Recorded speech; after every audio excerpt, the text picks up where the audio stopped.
Hello HSC পরীক্ষার্থী সবাই কেমন আছো? প্রোনাউন রেফারেন্স কিন্তু তোমাদের এইচএসসি ইংলিশ গ্রামারে অনেক বেশি ইম্পর্টেন্ট এবং সহজ একটি মডিউল। এটাতে কিন্তু 5 আউট অফ 5 মানে যে 5 আউট অফ 5 পাওয়া একেবারেই কিন্তু ইজি। তাহলে এইগুলাতে আমরা 5 আউট অফ 5 পেতে হলে আমাদেরকে কি করতে হবে? We have to know this. Okay, এগুলো হচ্ছে আমাদেরকে জানতে হবে। এগুলো কিন্তু অনেক বেশি ইম্পর্টেন্ট। এইগুলো দিয়েই কিন্তু আমরা কিন্তু অ্যান্সারটা করি। কি করি? প্রোনাউন রেফারেন্সে অ্যান্সারগুলো করে থাকি। তাহলে এখানে কি কি আছে আমরা একটু দেখি। যে সাবজেক্ট আছে, সাবজেক্টের অবজেক্ট আছে, অবজেক্টের পসেসিভ আছে। তাহলে এখানে কি আমি যদি একটু বলি, এইদিকে একটু মাথায় রাখবা যে যদি সাবজেক্ট আমাদের আই হয় তাহলে এটার অবজেক্ট হচ্ছে গিয়ে মি এবং আই এর পসেসিভ হচ্ছে গিয়ে মাই।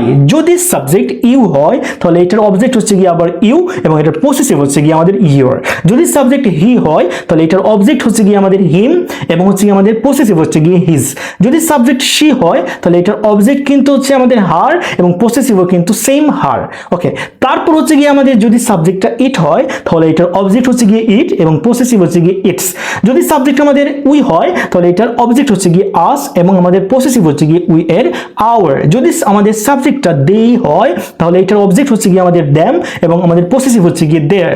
তারপর হচ্ছে যদি সাবজেক্ট আমাদের নাউন হয় তাহলে নাউনের অবজেক্ট হচ্ছে গিয়ে নাউন এবং পসেসিভ হচ্ছে গিয়ে আমাদের নাউন এর সাথে আমরা অ্যাপোস্ট্রোফি এস যোগ করব।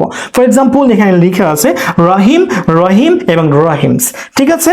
ওকে, তাহলে আমাদেরকে কিন্তু প্রোনাউন রেফারেন্সে 5 আউট অফ 5 পেতে হলে এই বিষয়গুলো খুব ভালো করে মাথায় রাখতে হবে। আমি যেভাবে বলেছি এভাবে মাথায় রাখবে এবং মুখস্থ করে ফেলবা। আগামী ক্লাসে আমরা কি করব? প্রোনাউন রেফারেন্স এইগুলো দিয়ে কিভাবে সলভ করতে হয় সেগুলো আমরা দেখব। See you next class. আল্লাহ হাফিজ।